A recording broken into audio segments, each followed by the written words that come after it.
everyone, it's Megan with Stage Door Youth Theater and our 9th virtual class. Thanks for being here. The topic today, you might need to spend a little bit of money, maybe just raid someone's drawer at home, because we are putting on stage makeup. Don't forget, don't you turn off that video. Makeup, it's not for girls anymore. Boys wear makeup all the time. Everyone puts on some makeup to cover up a pimple now and then.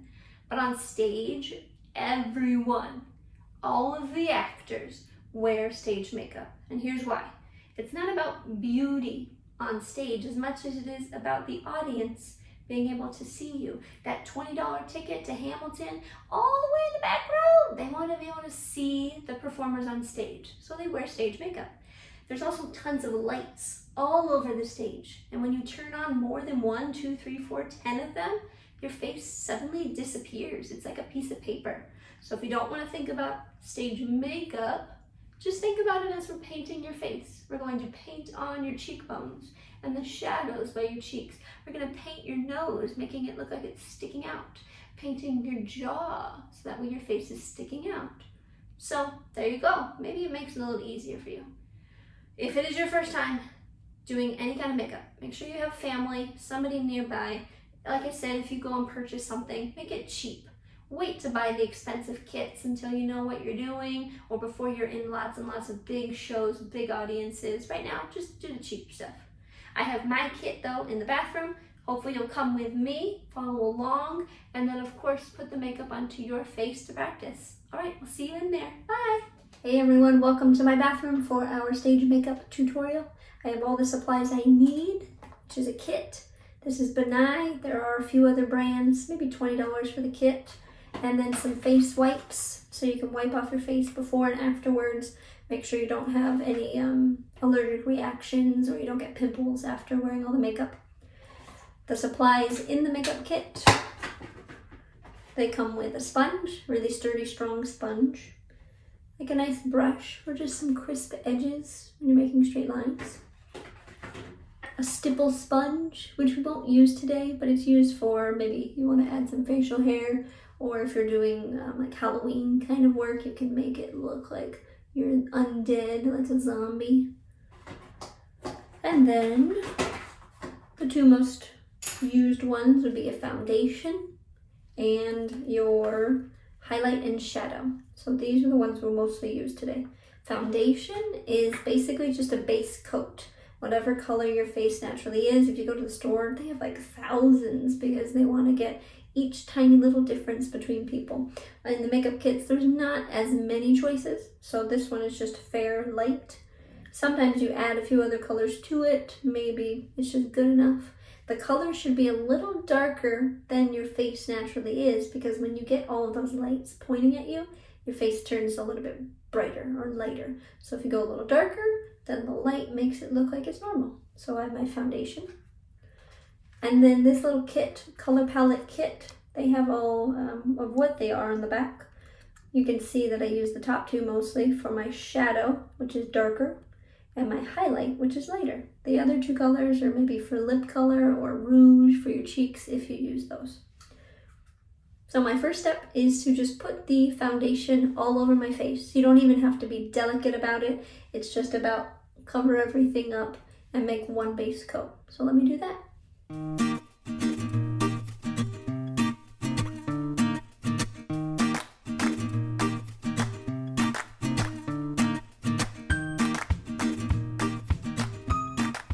Now that I have the foundation added to my face, you might notice that it just looks like one good color, maybe a little darker than normal because we want to go darker for the lights to shine on your face.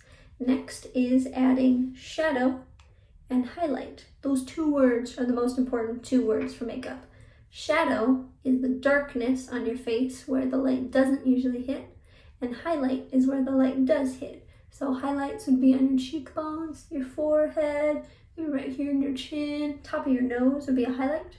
And then shadows would be under the cheekbone where it meets. There's a shadow underneath. On the sides of your nose, this side has a good shadow because of where the light is in my bathroom. Shadow on both sides though. A little shadow kind of underneath your lip. And then the big one, which is your jaw, because your jaw sticks out quite a bit. So we want to paint all of this as shadow, not a ton, but plenty to let us know that the jaw is sticking out. One that not a lot of people do, but I like doing and teaching people to do, is all the way around your face, adding on to that jawline, because that then makes your face just stick out just a little bit, separates it from the hairline, so it doesn't look like flat here and then there's a jaw sticking out. Looks like your whole face pops out. So I'm gonna do my shadows first and then my highlights. Here we go.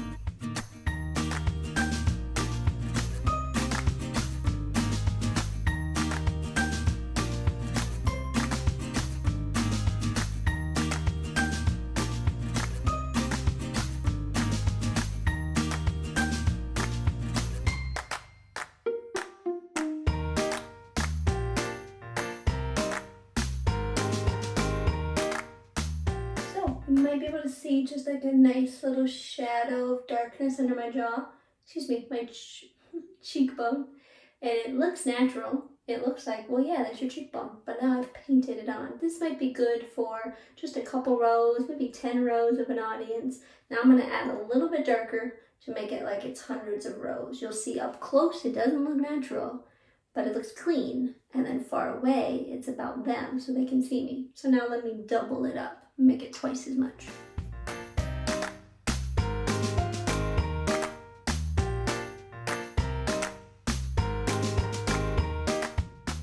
Should look about twice as dark on there. Maybe it just looks like too much up close or too much for real life, but it's about those far rows being able to see my face. Let me do it to the other side, and then I'll start with my nose, right underneath my jaw, my lips, and then all the way around.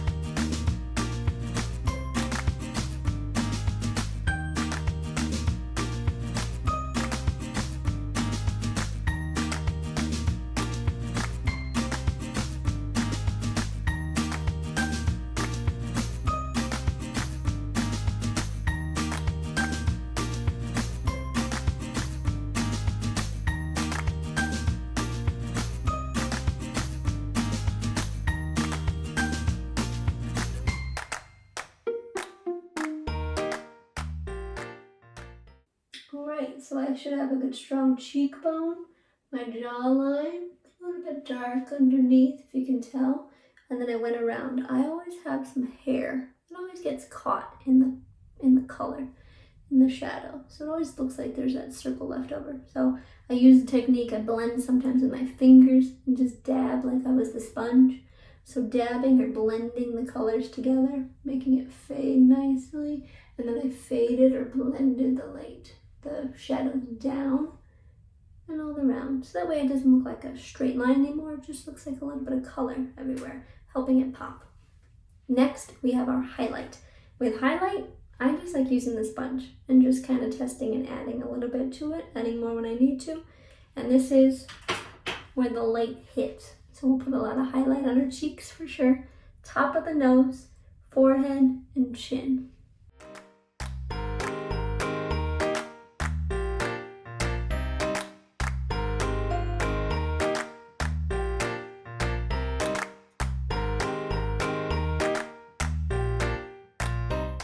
Not sure how much you can see. My cheek should be a little brighter, maybe without my glasses. Forehead's a little bit brighter, chin's a little bit brighter. Showing off where the shadows are, and then they fade straight into the highlights, or the highlights fade straight into the shadows. Alright, I'm going to do one more thing to half of my face. And I know one of my first shows I ever did, I played like a older lady in a musical, and they had to make my face look old age. So same idea with the shadow and highlight, but now I'm just finding all the wrinkles. Now I'm finding how my face will look in the future. So if you go look at pictures of your grandparents, pictures of old folk online, you'll see different things about their faces. First, they get these things called crow's feet. You can find them, there they are. If I kind of squish my face, you can find them. So I'm already, I'm gonna get them soon. There's my crow's feet. They get, these lip lines, they just basically live there. So usually I don't want to draw those out. I don't want it to be noticeable. Old age though, I'm going to draw out these lips. And then it turns into this great, right here, it'll be a jowl. It's like this saggy cheek. Oh, it's going to be great. I have big cheeks, so I know my jowls are going to be huge. So jowl right there, and then this cheekbone actually is going to get lower. Everything sags, everything goes down. So I'll have a lower cheek, jowl, my crow's feet. My nose might get bigger too. If I add a little bit more white and less shadow, it looks like my nose is bigger. And then all of these right there, my wrinkles. So I'm gonna pick a few. I don't wanna go crazy, but I'll pick a few of them. So, time for my old age on this side of my face. Here I go.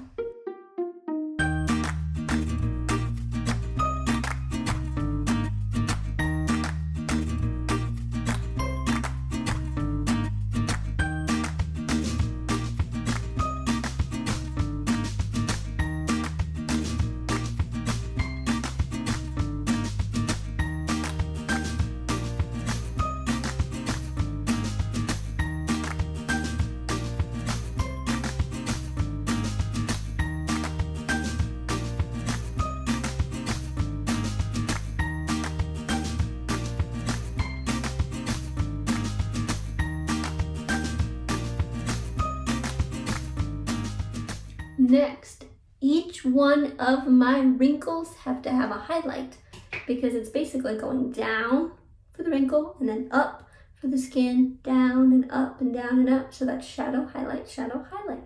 Same with all of the crow's feet, wrinkles, a little bit around this smile line, and then my jowl especially, and then my new jaw.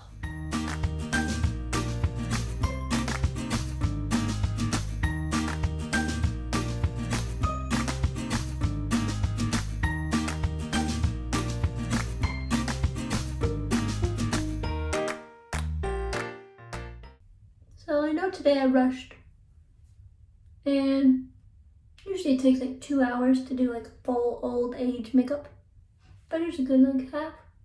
Got my wrinkles, my jowl, my cheekbone, forehead, crow's feet, and then a good young age, what you would wear all the time on stage. Try both, see what you can do, make yourself look really old. Try it out. I will put a photo of one of my makeups of my old age at the end of this video. That took me like 2 hours, and you can let me know how I did. You let me know how you did for your first time ever doing makeup, maybe like third time doing makeup, first time for stage makeup, and probably definitely first time you doing old age makeup. All right, hopefully you enjoyed. See you later. Have a good week. Bye.